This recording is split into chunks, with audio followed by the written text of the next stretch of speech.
8 ways to actually make your mixes sound good. Idea 1, stop listening to professional YouTubers who don't make records for a living and think the small changes and the sum of those changes are meaningless.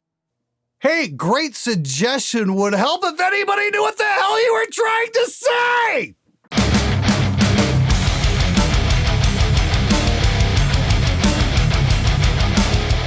Hey everybody, welcome to SMG Viewers Comments, episode number 281. Thanks for coming back week after week for witty commentary and then, the typical, oh, he doesn't make records for a living, he's just a YouTuber, he doesn't know what he's doing. Seriously though, I've been running a home studio for 22 years and I've done a couple of bigger projects, but those are pretty rare. Most of the time, I'm just like you guys, I am in the trenches working with the local musicians, like this guy here. The standard of our mixes has a direct correlation with the standard of musicians we work with. Unfortunately, turd polishing is 90% of modern production, mixing, and engineering, at least for those of us who aren't CLA or Bob C. This is absolutely spot on. Dude, this is the whole point of the show. I'm not sitting here from some high horse or up on a pedestal somewhere. Oh, I've got 19 Grammy Awards. I know what I'm doing. Do what I say because my word is law. No. I am down in the trenches with you guys, working with the local yokels, with the bands who want to desperately make it or get noticed and do something cool and do everything in their power to completely fuck up every single step of the way. That's the job. That's the job for 90% of us out there. It's not $1 million budgets and award shows and drinking champagne by the sunset. No, it is sitting there time-aligning drums and fixing otherwise hideous fucking performances and auto-tuning the living shit out of people who can't fucking sing. That's the fucking job, and that's what this show is for. So if you're one of those guys, believe me, I've been there, I've done that, and you have my sympathies. Hey Glenn, have you heard of Rick Beato? He's a music producer who actually went to the court case of YouTube's copyright shenanigans. I believe he was against Don Henley's team of lawyers, but I could be wrong. Anyway, do you think that if enough music YouTubers, or just YouTubers in general, work together that it might have a small chance of changing the broken copyright system? Thanks, and fuck you, Glenn. Well, the issue there is government works very, very slowly. I mean, it takes some years to catch up with what's really going on in the world. I really don't know if we could actually do that. The thing is, record labels have made an awful lot of money by fucking over musicians, and they can afford teams of lawyers to completely fuck the law up and twist the notion of justice into anything they want it to be. For fuck's sakes, the recording industry got Vince Neil off a murder charge. He did, 18 days in prison for killing Hanoi Rock's drummer? You really think we've got any kind of chance against that sort of legal machine? I hate to say this, but I think the system is rigged. We can protest all we want, but it's their field. We're gonna have to play by their rules. It sucks, but that's just the way it is. Unless everybody got together, all the YouTubers formed a coalition and hired a team of lawyers and put all our money together and dragged it out in court for years, because that's the strategy the recording industry will take, is to drag this shit out in the courts for years and hoping that we all run out of money in the process. That's the game they can play because they can afford to do it. Hey Glenn, need some advice. I have enough money for a gear upgrade, but my current rig is absolute shit and I cannot for the life of me decide what to get next. Should I upgrade my guitar or buy a Pod Go? Oh yeah, fuck you, Glenn. Well, I really don't know what guitar you're using, and I don't know what else you're using, so that's a big head scratcher. There's not a lot of information to go there. The Pod Go is a pretty serious option for entry level. It's a pretty decent investment, but be advised, you can get amped roots for absolutely free, and that's gonna sound pretty good right out of the box. There's also Ignite Emissary. You can grab that for absolutely free, and there are free impulse response packs, and you can get Pulse for absolutely free as well, which is going to load those impulses. So there's definitely options. You don't have to spend a lot of money. I'd say maybe grab some of that software first and plug your guitar in and see if you like some of the sounds you're getting that way. Again, my first advice would be to go check out the Fluff amped roots from ML Sound Labs, because that sounds pretty good right out of the box, and the 1 amp sim will cost you absolutely nothing. Kind of hard to beat that price. See if you like the sound of that first before you go dropping money on a Pod Go. Maybe you do need a better guitar, but chances are it's usually the back end, it's usually the amplification and things that should get upgraded first, because that's what's making the sound, basically. Hey guys, just want to let you guys know I got a brand new shirt for sale for this weekend only. It's a 72-hour t-shirt sale in the SMG shop. Gonna have a link in the description below. It is Evidence or STFU. This is inspired by all those guys with the magic hearing that can hear all these amazing tonal characteristics of various tubes and tone wood and all the other nonsense that guitar players like to throw around. If you've got somebody like that in your life, you should wear this shirt around and say, Evidence or shut the fuck up. Get it while you can. It's only going to be on sale till Sunday night. Then it is gone for good. Check it out.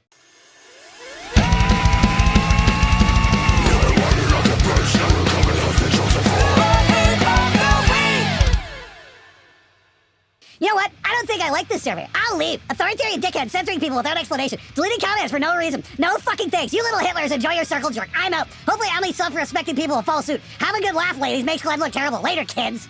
Well, thank you for stopping by the SMG Discord. I really do appreciate that.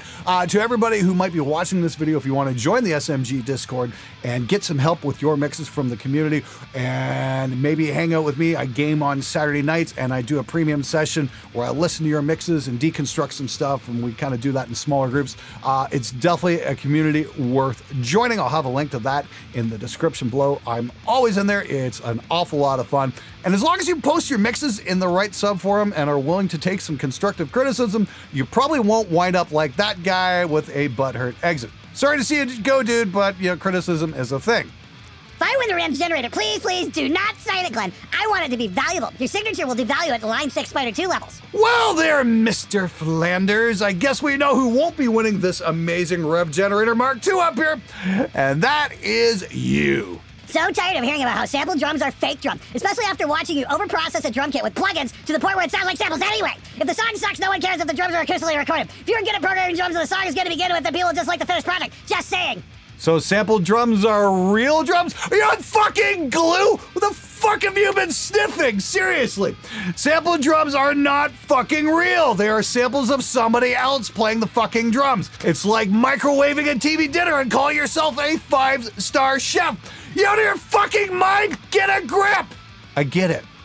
Recording and mixing real drums is very, very difficult. That's why I put tutorials out to show you guys how to do it. And just by checking out some of the feedback I've been getting on the SMG Discord, I'm going to be doing a few more mixes like that, because just sitting down with some of you guys and listening to your mixes has been great, and it's kind of showing me, okay, this is what I need to show you and how to make it happen. So keep your eyes peeled for that. And again, if you want to get more help, please come hang out on the Discord. Even you, Jeff Boyd, I invite you.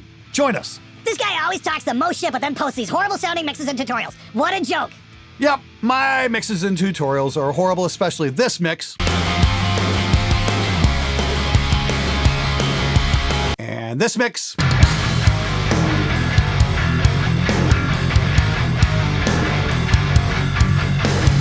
And this mix.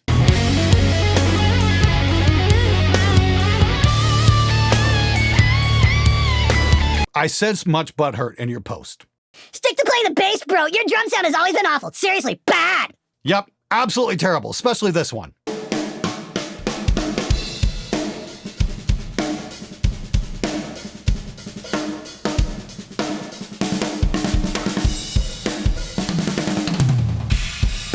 By the way, that was the Slate Virtual Mics demo, and I'd like to thank Cam Fleury for stopping by on that. If you guys want to look a little bit more in depth onto that, I definitely recommend checking that video out. I'll have a link card up here or this corner. I can never remember which fucking corner it is. Anyway, definitely worth a look.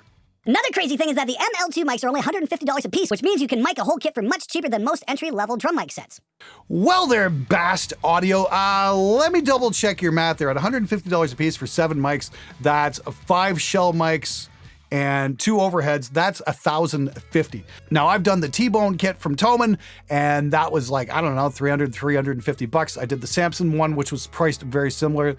The Samson one definitely doesn't sound anywhere as nearly as good as the Slate mics do. But for $1,050, you can get a Lewitt Beat Pro 7 for right around that price as well. And that's specifically designed for drums, and those mics are freaking amazing, especially the tom mics. Those tom mics only cost $99. Now, that's not saying that the Slate Virtual Mic system isn't incredibly versatile, because it is, and I really do like the sound of it.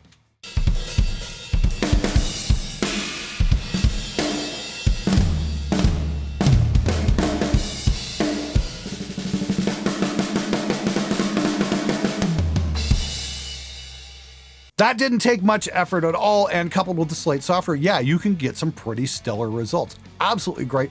And if you're looking for something that's maybe a little more versatile, yeah, it might be worth taking a look at. But to say it's cheaper than entry-level drum mic kits, no. That's not even close to being true. Those are just different EQ curves. All EQ with non-liner phase does that different microphone effect/response. Wow, really? Okay, well, here's the thing. Anytime you mic something up, you're basically adding a slightly different EQ curve. That's how impulses work. That's why when I was working with Lancaster, we do, 18 different mics on a cab or something insane like that, because they all had their different frequency responses. Were they similar to an EQ? Possibly. In theory, yes, but in application, if you want to sit there and do all the microscopic EQ adjustments to get it to sound like a different mic, be my guest. I think you underestimate the amount of work involved, but I get it. You're throwing around phrases like non-linear phase to make you sound like you know what the fuck you're talking about. But seriously, dude, I invite you to demonstrate that. Please do that video where you take a bass microphone, then make all kinds of minuscule EQ adjustments to make it sound like other microphones. I invite you to make that video and show us all how it's done, because I am always interested in learning new stuff, especially how to do that. Boy, that would save me an awful lot of money. My question is, why do EL34 versions cost more than 6L6 versions, i.e. the 5153 models? Do EL34 circuits cost more, or is this a load of shit entirely? Now, I can only speculate here, but I will take my 27 years in manufacturing experience and kind of apply a bit of that knowledge. I'm thinking that they've had the base model 5150 and then they branched out into the EL34 version, but they had to change the tooling for that, and that costs money. So they're trying to get some of their initial investment back in that new tooling. That's my guess anyway. I could be completely wrong. If somebody has a different spin on that, I would love to hear from you. Leave a comment below. RE, behind the mix series, how about approaching Tom Allom? Now, Tom Allom is one of my heroes. He's done so many of my favorite records. British Steel, Screaming for Vengeance, Defenders of the Faith, Unleashed in the East. Yeah, Tom Allom is the man. I would love to have Tom on the show. If any of you guys out there knows how to reach him, please drop me a private message through the Spectre Media webpage, and I would love to get in touch with you and make that happen.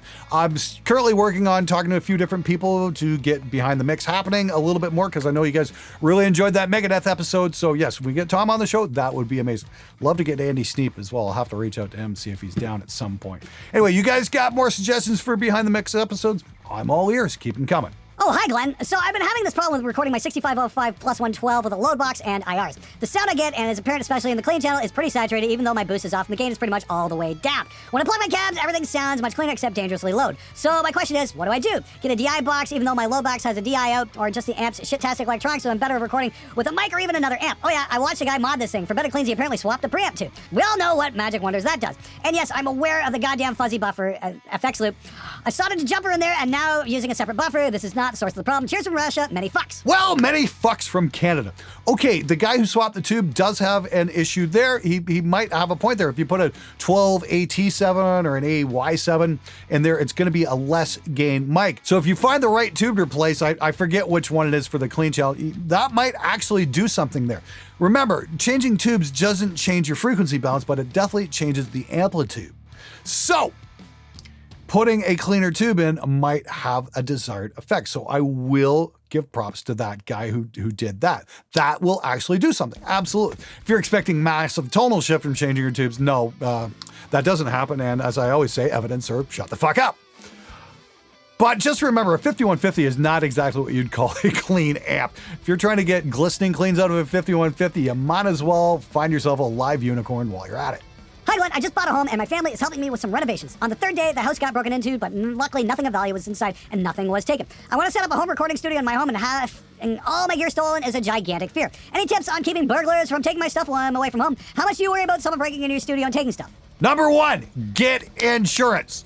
Now, when you get insurance, they're probably going to insist that you've got a bunch of gear, that you get a security system, and you have it monitored. It is definitely worth paying the monthly fee to have your security system monitored. That, and you can install security cameras, so when somebody does rob you, you get their faces on camera and share that shit all over the internet, that kind of thing, and then the people who did it are easily identifiable.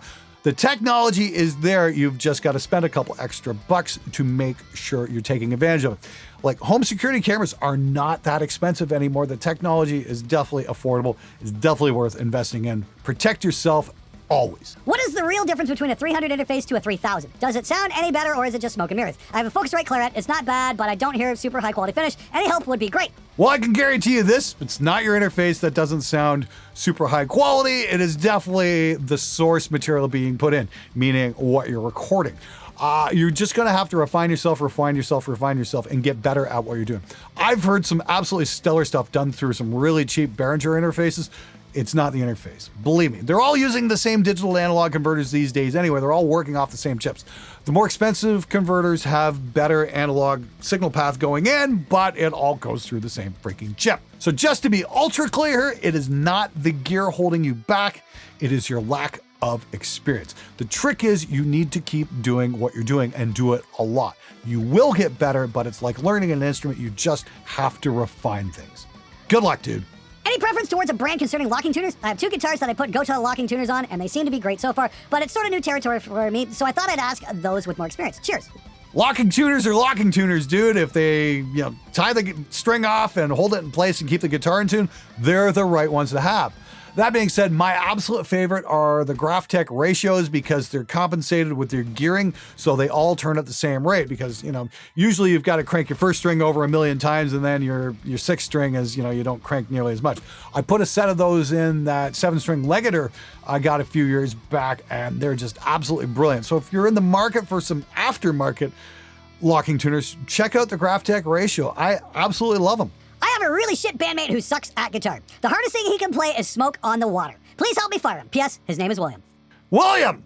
You're fired, dude! All right, everybody, that's it for this episode. Thank you so much for watching, subscribing. Keep those comments and questions coming.